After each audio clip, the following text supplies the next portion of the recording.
Consonants.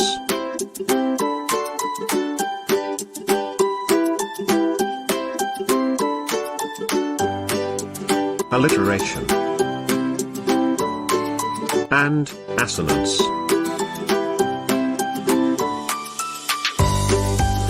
Poetry is a genre of literature that uses defamiliarization language. Often, the poet repeats the similar sound to have the defamiliarization.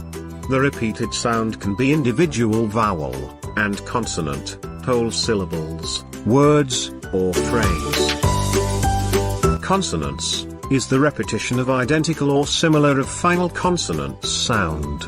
For example, coming home, hot plate, green bean, and pitter-patter. Here is the example of consonants in sentences. Mike likes his new bike. I will crawl away the ball. The black sack is in the back. Alliteration. Alliteration is a stylistic device in which a number of words, which have the same first consonant sound, appear close together in a series. In alliteration, the repetition of the consonant sound is in the first stressed syllable. Take a look at this example. Few flocked to the fight. Around the rugged rock the ragged rascal ran. In other words, alliteration is the repetition of the initial consonant in each word, or the repetition of initial sound of consonant. So, what's the difference between alliteration and consonance? Alliteration is only repeated at the first letter, while consonance repeats the consonant at the center of the word, or at the end of the word. Here is another example. A better butter makes a batter better. A big bully beats a baby boy. The two sentences above are called alliterative because of the repetition of the first sound, b. The important thing to remember here is that what is repeated is the sound, b, not the letters. So, the phrase, not naughty, can be said to be alliterative, while the phrase, cigarette chase, is not an alliteration. In our everyday life, we can find many alliterative words. We can find them in the name of commercial products or companies, such as Dunkin' Donut, PayPal, Best Buy, Coca-Cola, LifeLock, Krusty Krab, Bumblebee, and many more. We also often find alliterations in people's names, so that they are easy to remember, such as Ronald Reagan, Sammy Sosa, Jesse Jackson, Michael Moore, William Wordsworth, Mickey Mouse, Lois Lane, Marilyn Monroe, Donald Duck, SpongeBob SquarePants, and many more. The following is the examples of alliteration in literature. Take a look at Taylor Coleridge's poem, entitled The Rime of the Ancient Mariner.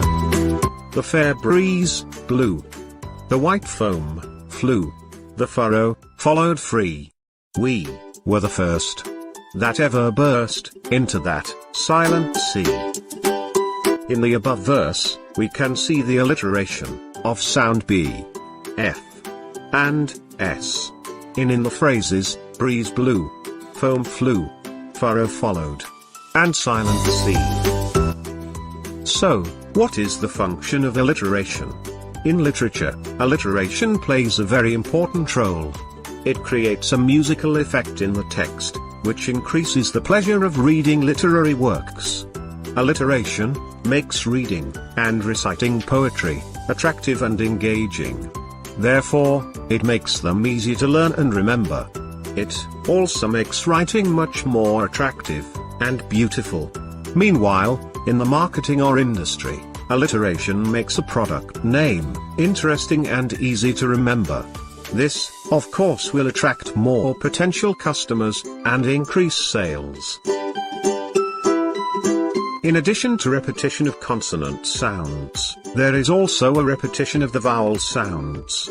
This repetition of vowel sound is called assonance. Let's take a look at this example. Men sell the wedding bells. In this sentence, there is a repetition of the sound A. Here is another example. Hear the mellow wedding bells. In this sentence, the sound A is repeated in words mellow, wedding, and bells. And this is another example. O Romeo, Romeo, wherefore art thou, Romeo? In this sentence, the sound O is repeated in words O Romeo, thou, and Romeo. Thanks for watching. Stay safe and lovely. Sekian. Duntiri Makasi.